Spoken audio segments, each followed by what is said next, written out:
नमस्कार दोस्तों, स्वागत है आपका हमारे YouTube चैनल बेस्ट कहानी पर। चलिए शुरू करते हैं। किसी गांव में एक बूढ़ा व्यक्ति अपने बेटे और बहू के साथ रहता था। परिवार सुखी संपन्न था, किसी तरह की कोई परेशानी नहीं थी। बूढ़ा बाप जो किसी समय अच्छा खासा नौजवान था, आज बुढ़ापे से हार गया था। चलते समय लड़खड़ाता था, लाठी की जरूरत पड़ने लगी। चेहरा झुर्रियों से भर चुका था, बस अपना जीवन किसी तरह व्यतीत कर रहा था। घर में एक अच्छी चीज थी कि शाम को खाना खाते समय पूरा परिवार एक साथ टेबल पर बैठकर खाना खाता था। एक दिन ऐसे ही शाम को जब सारे लोग खाना खाने बैठे, बेटा ऑफिस से आया था।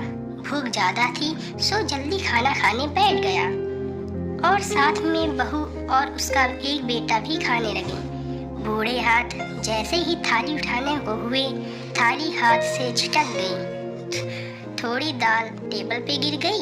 बहू बेटे ने घृणा दृष्टि से पिता की ओर देखा और फिर से अपना खाना खाने में लग गए। बूढ़े पिता ने जैसे ही अपने हिलते हाथों से खाना खाना शुरू किया तो खाना कभी कपड़ों पे गिरता, कभी जमीन पर। बहू ने चिढ़ते हुए कहा, हे राम, कितनी गंदी तरह से खाते हैं। मन करता है इनकी थाली किसी अलग कोने में लगवा देते हैं। बेटे ने भी ऐसे सिर हिलाया जैसे पत्नी की बात से सहमत हो। उनका बेटा यह सब मासूमियत से देख रहा था। अगले दिन पिता की थाली उस टेबल से हटाकर एक कोने में लगवा दी गई।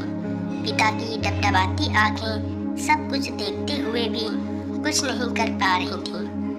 बूढ़ा पिता रोज की तरह खाना खाने में लग गया। खाना कभी इधर गिरता, कभी उधर। छोटा बच्चा अपना खाना छोड़कर लगातार अपने दादा की तरफ देख रहा था। माँ ने पूछा, क्या हुआ बेटे, तुम दादाजी की तरफ क्या देख रहे हो और खाना क्यों नहीं खा रहे हो?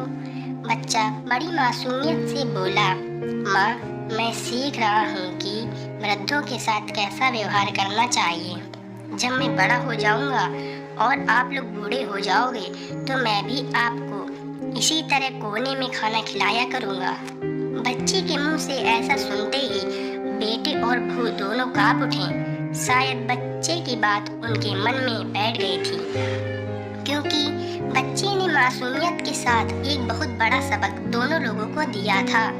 बेटे ने जल्दी से आगे बढ़कर पिता को उठाया और वापस टेबल पे खाने के लिए बिठाया और बहू भी भागकर पानी का गिलास लेकर आई कि पिताजी को कोई तकलीफ ना हो। अब हम आपको बताएंगे इस कहानी से हमें क्या शिक्षा मिलती है। इस कहानी से शिक्षा मिलती है कि माँ बाप इस दुनिया की सबसे बड़ी पूंजी हैं। आप समाज में कितनी भी इज्जत कमा लें या कितना भी धन इकट्ठा कर लें, लेकिन माँ बाप से बड़ा धन इस दुनिया में कोई नहीं है। धन्यवाद दोस्तों, अगर आपको कहानी अच्छी लगी हो तो हमारे चैनल को लाइक एंड सब्सक्राइब करिए। धन्यवाद।